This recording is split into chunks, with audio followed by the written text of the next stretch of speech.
वर्ष सहस्राणी ममता पूरा कहले 60,000 वर्ष तपस्या कली हेले एमानकर पाद धूଳି पाई पाइली जदि ब्रह्मा 60,000 वर्ष तपस्या कले जदि बद्धरूप नंदर स्त्री मानकर पाद धूଳି पाई पाइबनी ताले आमे कोन करबा एठी लीला सत्य ब्रह्मा पराह पाई कालंदी कथा सरला कालंदी हजर तो आसी कालंदी जलटा कोन कहले प्रभु अमृत कर देले कालंदी जाकि रहिले कोठी ना समुद्र रे कहले प्रभु मु जानती जुआड़े गले तो कर दो खाईदेव ना ना रे मो चिन्ह जहाँ ऊपर अच्छी मो आशीर्वाद जहाँ ऊपर अच्छी तार जम भी किसी करें बोल भक्त बचल भगवान की जम कहले ना दिने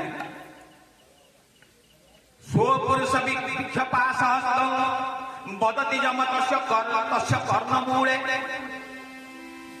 कहले आसिले शुणले जमदूत मैंने कुआड़े जाऊे ना गोटे आण क्या आनिले सरीगला नाहांती जाऊ ना सबू जीव जो भगवत कथार मत ना थे सेठी जीव जो भगवत कथार भक्त माने मतुआ ना होते से जगह जीवनी वैष्णव पाक जीव सुंदर कथा कह यदि भागवत कथार एत अच्छे निजे कौन ब्रह्मा जब कौन जम जदि कहते जो मार है क्या जमदूत मानक विष्णुदूत बाड़े जा पचारे कहले कौन ना भगवान को आम 12 जन जानी स्वयं नारद शंभु कुमार कपिल मनु भीष्म प्रहलाद बयास कहले यही 12 जन जानी आम आउ किए जानी कहले भगवान को जाना सहज कथा जाना सहज कथा ना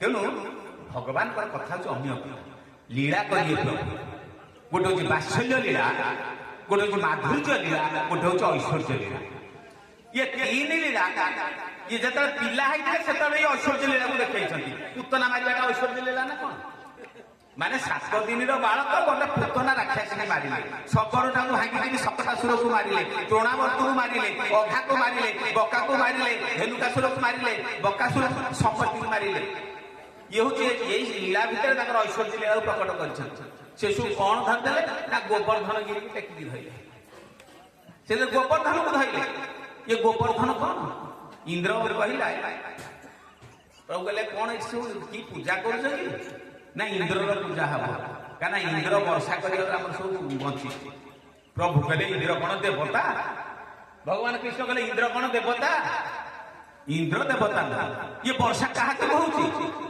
ना गोवर्धन जो वर्षा अच्छी गोवर्धन गिरी जो अच्छी गछपत्र रही ये गछपत्र आम कौन ये जलवायु को नियंत्रण करुँचे से वर्षा हो इंद्र कौन वर्षा कर अधिकार अच्छे इंद्र ताली इंद्र कहीं पूजा करा आम गोवर्धन पूजा कहीं न करवा तेणु गोवर्धन पूजा कले पाए बुझे नंद उपनंद इत्यादि समस्त राजी है कहले हाँ जब कृष्ण तो कहूँ एत कथा ना जी एत लोक रक्षा कर गोकुल सी जहाँ कहूँ सत कथा हो ना तेणु कहले काली आम बंद गोवर्धन पूजा केवल इंद्र पूजा बंद गोवर्धन पूजा हम तेणु जो गोवर्धन पूजा कले इंद्र देखीदेला कहला किरे कहला तू एत एड़िकी बकट टोकाटीए पुणी मो पूजा बंद कर सारूनी समस्ते मना कर देख इंद्र जदि रागिबे अवस्था कौन हम इंद्र जदि रागिबे आम अवस्था कौन हम कृष्ण कहले कहीं रागिबार ना कि करार ना गोरु मैंने ये खाइबा भल पाँच आम गोरु रखीचे गोरु खाइबा पाँच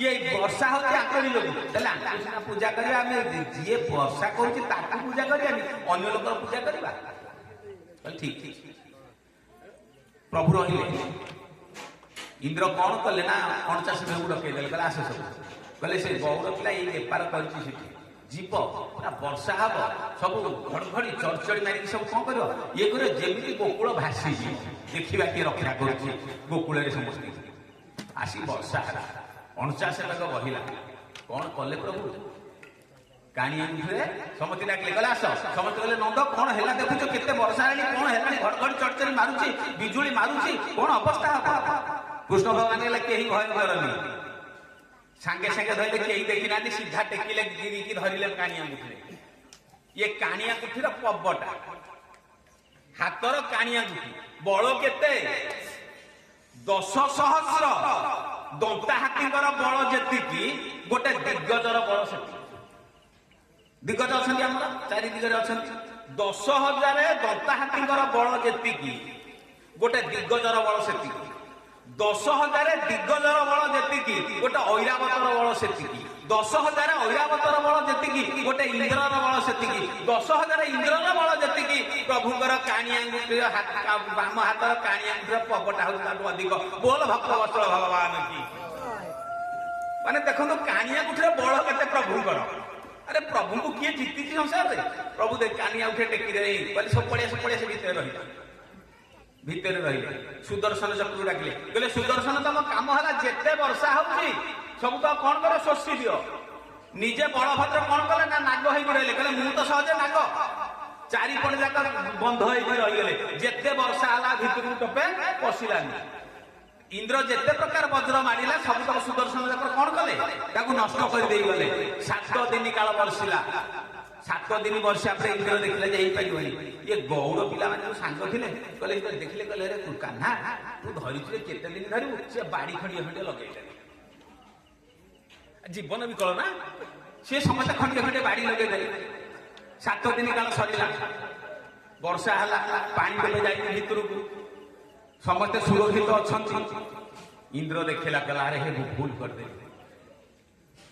ଇନ୍ଦ୍ର ଆସୀନ ଶରଣ ପଶିଲା, ଗୋବିନ୍ଦ ନାମ ଗଲା।